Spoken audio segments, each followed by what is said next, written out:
아르스포츠 코리아. 함께 새로운 하루를 밝고 즐겁게 시작하세요. 여러분을 위한 전문 야구 스포츠 채널입니다. 최신 정보를 매일 받아보실 수 있도록 제 채널을 구독해주세요. 기아 타이거즈의 주전 중견수인 최원준이 부진으로 2군에 내려갔다는 소식은 팀에 큰 부담이 될 수 있겠네요.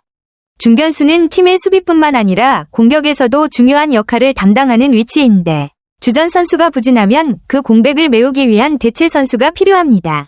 기아 타이거즈는 지금 어떤 대체 선수를 기용하고 있나요? 아니면 다른 변화나 전략이 있을까요?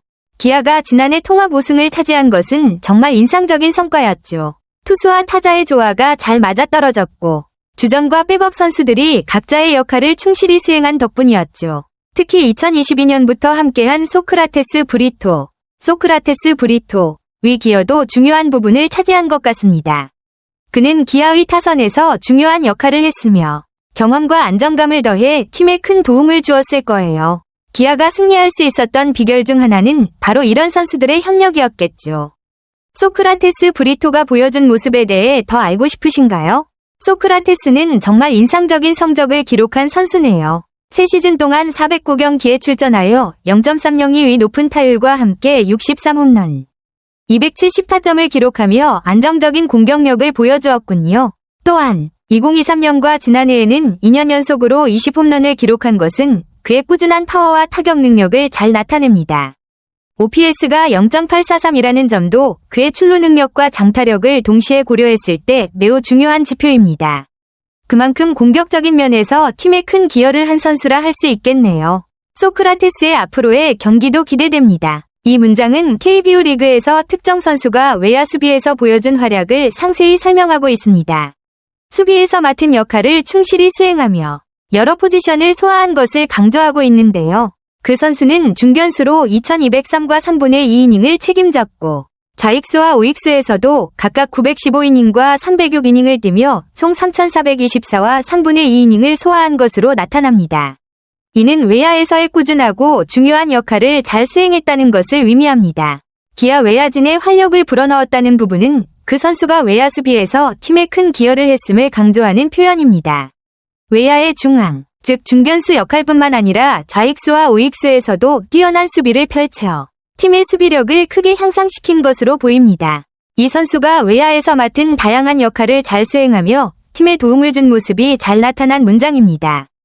기아가 패트릭 위즈덤을 새 외국인 타자로 영입한 결정은 타선 강화의 일환으로 특히 통합 2연패를 목표로 하는 팀의 전략적인 선택이었네요. 성적만 놓고 보면 소크라테스도 여전히 유력한 선택이었지만 기아는 좀 더 공격적인 변화를 택한 것 같습니다. 패트릭 위즈덤은 빅리그에서 3년 연속 20홈런을 기록한 강력한 타자여서 기아 타선에 큰 도움이 될 것으로 기대되네요. 소크라테스는 그동안 기아에서 중요한 역할을 했지만 팀이 더 강력한 공격력을 필요로 한다고 판단한 것 같습니다. 이번 시즌에 기아의 타선이 어떻게 변화할지 그리고 위즈덤이 어떤 활약을 펼칠지 정말 궁금해지네요. 이범호 기아 감독의 말은 팀의 외국인 선수 구성에 대한 전략적인 고민을 잘 보여줍니다. 소크라테스와의 재계약이 안정적인 선택이었지만 다른 팀들이 왼손 투수나 빠른 공을 던지는 선수를 많이 영입한 상황에서 기아는 좀 더 차별화된 전략을 고려한 것으로 보입니다.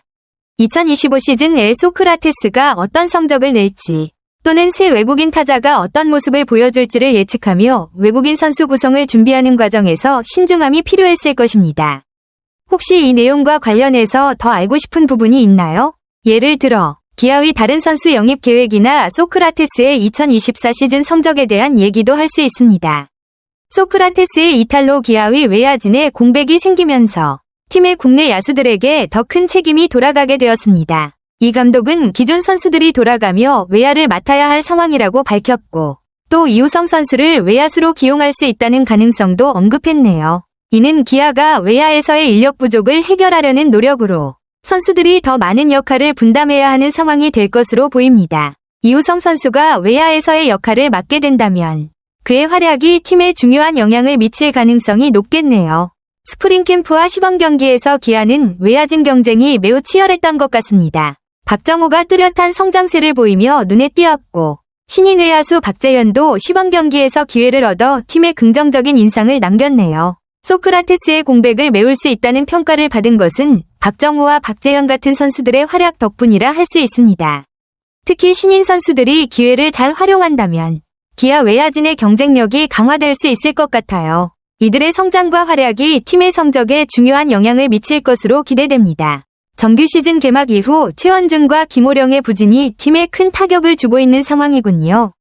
특히 최원준은 주전 중견수로서 기대를 많이 받았을 텐데 타율 0.210과 OPS 0.558은 분명히 아쉬운 성적입니다. 2군으로 내려보낸 결정은 팀의 발전을 위한 선택일 수 있지만 두 선수의 부활을 위한 시간이 필요할 것으로 보입니다. 이범호 감독의 결단이 효과를 볼지 아니면 다시 팀에 돌아오는 길이 더 험난할지 지켜봐야 할 것 같네요. 김호령의 경우도 비슷한 상황인 것 같습니다. 2군 행통보는 선수 개인에게 큰 압박을 줄 수 있으므로 그들이 어떻게 반응하고 다시 1군에서 경쟁할 수 있는지를 보는 것도 중요한 포인트일 듯합니다. 현재 팀의 외야 상황을 보면 중견수로서 경험이 풍부한 선수가 부족한 상태임을 알 수 있습니다. 박정우는 중견수로 경험을 쌓고 있지만 풀타임 시즌을 소화한 적은 없기 때문에 그가 중견수로서 안정적인 활약을 이어갈 수 있을지에 대한 의문이 남습니다.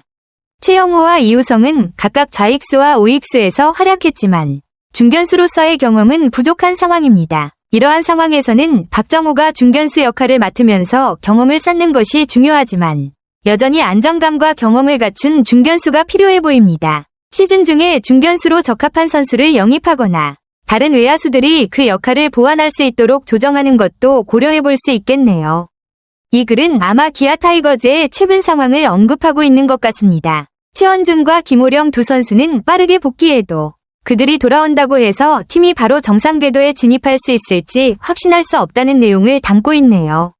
또한 소크라테스의 공백을 메울 수 있을 것이라 예상했지만 팀은 여전히 답답한 흐름을 이어가고 있다는 점에서 현재 기아 타이거즈의 경기력이나 상황이 기대만큼 좋지 않다는 인상을 주고 있습니다. 이와 관련된 추가적인 정보나 기아의 다른 선수들에 대한 동향이 궁금하신가요? 저는 기아 타이거즈의 미드필더 최원준의 하락과 그가 2군으로 강등된 것이 팀 전략의 변화의 신호라고 봅니다. 이범호 감독의 지도 아래 기아 타이거즈는 소크라테스 브리토가 남긴 공백을 메우는 큰 도전에 직면해 있습니다. 최원준은 한때 주전 선수였지만 부진한 성적으로 자리를 잃었습니다. 그를 2군에 두는 것은 그가 회복하고 새로운 전술을 시도할 기회를 제공할 것입니다. 브리토의 이탈은 미드필드에서 큰 공백을 남겼고 패트릭 위즈덤과 같은 젊은 선수들이 이를 메울 후보로 고려될 수 있습니다. 기아 타이거즈는 경험과 젊음을 결합한 전략이 필요하며 이를 통해 팀의 안정을 이룰 수 있을 것입니다. 이범호 감독의 전략적인 리더십과 교체를 통해 팀은 어려움을 극복하고 좋은 성과를 거둘 수 있을 것입니다.